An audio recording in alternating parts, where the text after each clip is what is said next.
Lëvizja vetëvendosje doli me një propozim të ri duke ftuar Partinë Demokratike të Kosovës dhe Lidhjen Demokratike të Kosovës që të propozojnë 3 kandidat të përbashkët për president, me kushtin që ata të jenë jashtë skenës aktuale politike. Për këtë çështje pas ceremonisë së fillimit të punimeve për projektin ndërtimi i rrugës Korish-Kabash në Prizren, foli edhe kryetari i kësaj partie, njëherësh kryeministri i vendit Albin Kurti. Sipas tij, nëse PDK dhe LDK propozojnë 3 emra unifikues jashtë politikës, atëherë shumica do të mbështes këta kandidat.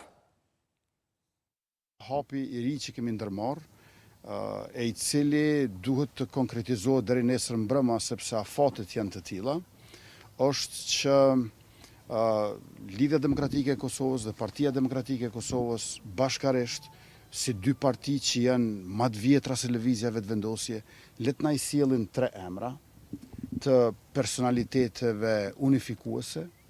të figurave që kanë reputacion të lartë për nga integriteti qytetar edhe kombëtar, por natyrisht edhe për nga kontributi profesional në shoqëri. Dhe këtyre 3 emrave ne mund t'ja asigurojmë mbi 90 nënshkrime, sepse për të aplikuar një kandidat i duhen 30 nënshkrime të deputetëve të kuvendit. Vetëvendosja me PDK-n edhe me LDK-n së bashku e garantoj një gjë të tillë. Por për kryetarin e Partisë Demokratike të Kosovës